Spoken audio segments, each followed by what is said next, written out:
সুবর্ণকে বলতে চাই, বাংলাদেশ নিয়ে তেমন বাড়াবাড়ি করবেন না। অবৈধ প্রেমিকের সাথে ঘর বেশি দিন করা যায় না, তার প্রমাণ শেখ হাসিনা। আর অবৈধ প্রেমিককে বাংলাদেশ থেকে তাড়িয়েছে।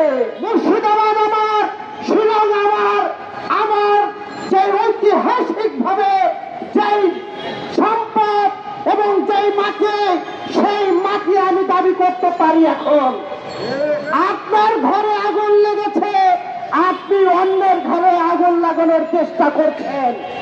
সুবর্ণকে বলতে চাই, বাংলাদেশ নিয়ে তেমন বাড়াবাড়ি করবেন না। অবৈধ প্রেমিকের সাথে ঘর বেশি দিন করা যায় না, তার প্রমাণ শেখ হাসিনা। বাংলাদেশের জনগণের সঙ্গে ভারতের সরকার প্রেম করেনি, ভারতের সরকার প্রেম করেছিল অবৈধ শেখ হাসিনার সঙ্গে।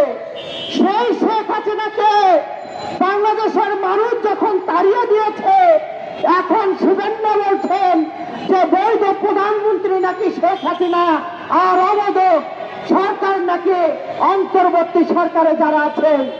সুবর্ণ সাহেবকে বলতে চাই, আমরা চাই আপনি সেই সাবেক প্রধানমন্ত্রী শেখ হাসিনাকে নিয়ে চট করে বাংলাদেশে এসে চট করে এই 0 পয়েন্টে ফাঁসির মঞ্চে ঝুলবেন।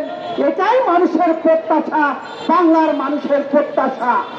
আমি যে কথাটি বলে শেষ করতে চাই, সুবর্ণকে বলতে চাই, বাংলাদেশ নিয়ে উস্কিয়ে দেওয়ার চেষ্টা করবেন না। বাংলাদেশের মানুষ সতর্ক আছে। গত 17 বছর বাংলাদেশের মানুষকে যেভাবে ভোট থেকে দূরে রেখেছিলেন, গণতন্ত্র থেকে দূরে রেখেছিলেন, সেই দূরে রাখাকে কেন্দ্র করে বাংলাদেশের মানুষ আপনার নতজান পররাষ্ট্র নীতির কারণে আপনার অবৈধ প্রেমিককে বাংলাদেশ থেকে তাড়িয়েছে। আমরা দেখতে পাচ্ছি সুবর্ণ এবং বিজেপি সরকার খুব মনে মনে কষ্ট এবং সংহত হয়েছেন, কারণ তারা তাদের মুখ্যমন্ত্রীকে হারিয়েছেন, তারা তাদের রাজ্য হারিয়েছেন। বাংলাদেশ এখন একটি শক্তিশালী বাংলাদেশ, শেখ হাসিনার বাংলাদেশ নয়, শেখ হাসিনার রাজ্য নয়, শেখ হাসিনা মুখ্যমন্ত্রী নয়।